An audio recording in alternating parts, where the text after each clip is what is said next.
सादर नमस्कार। शरद पूर्णिमा की हार्दिक शुभकामनाएं आप सभी को। आज बाबा गोपालपुरिया एक बहुत ही सार्थक प्रसंग लेकर उपस्थित हुए हैं। जीवन जीने की जो कला है ना, उस कला को सिखाती धर्म क्या है, धर्म को परिभाषित करती ये संक्षिप्त कथा व्याख्यान मैं आपको सुना देता हूँ। और मुझे पूरा यकीन है कि ये कथा, ये जो वृत्तांत है, वो सुनने के बाद कहीं न कहीं आपके जीवन में बहुत सारी चीज़ें सकारात्मक रूप से घटित होने लगेंगी। तो अब आइए देर न करते हुए मैं ये संक्षिप्त वृत्तांत आपको सुना देता हूँ। आपको तो आपने महावीर प्रसाद द्विवेदी जी का नाम सुना होगा, क्योंकि वो हिंदी के एक बहुत बड़े प्रसिद्ध साहित्यकार थे। लेकिन आजकल के जो लेखक होते हैं ना, रचनाकार होते हैं ना, वो क्या करते हैं ना, बहुत सारे ऐसे होते हैं ना कि उनके हाथी के दांत खाने के और दिखाने के और होते हैं। उन पर सरस्वती की कृपा होती है तो वो कुछ भी लिखते हैं। लेकिन जो सच्चा साहित्यकार होता है ना, वो जो कुछ भी लिखता है ना, वो जैसा होता है वैसा ही लिखता है। यानी उसके जीवन में जो चीज़ें घटित होती हैं या उसका स्वरूप जैसा होता है, उसी चीज़ को अपने लेखनी में बद्ध करने की कोशिश करता है। और प्रसिद्ध हिंदी साहित्यकार आचार्य महावीर प्रसाद द्विवेदी जी भी एक बहुत ही महान वक्ता और बहुत बड़े विचारक और समाजसेवी थे। तो आइए अब देर न करते हुए मैं ये छोटी सी कथा वृत्तांत आपको सुना देता हूँ।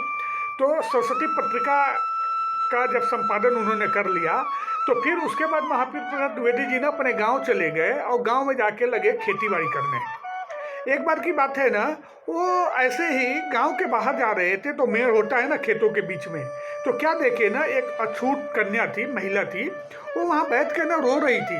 शाम का समय था। अब महावीर प्रसाद जी उसको देखे ना तो रुक गए, पूछे कि बेटी क्या हुआ। तो वो रोते हुए बोली कि पंडित जी, मुझे सांप ने काट लिया है।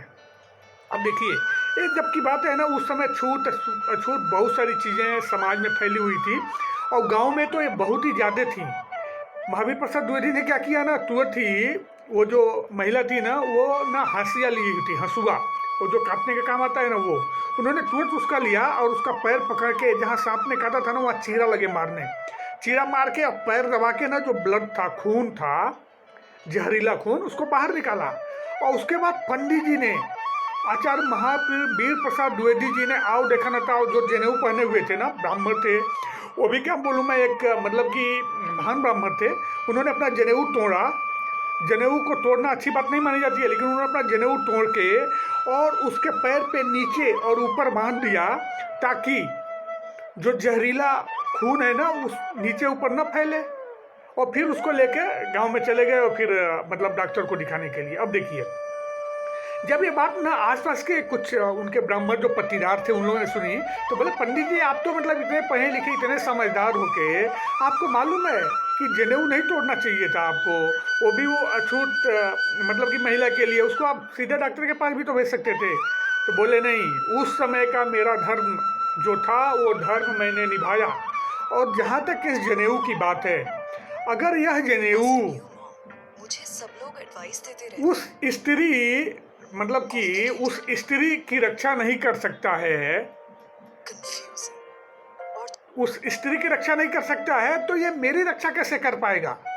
तो जनेऊ का सच्चा उपयोग वही है और वही धर्म है। और धर्म भी यही कहता है कि, कहा भी गया है ना कि पर ओपकाराय इदम शरीरम, ये जो प्रभु की अनमोल कृति है, ये जो मानव जन्म मिला है, ये परोपकार के लिए ही है।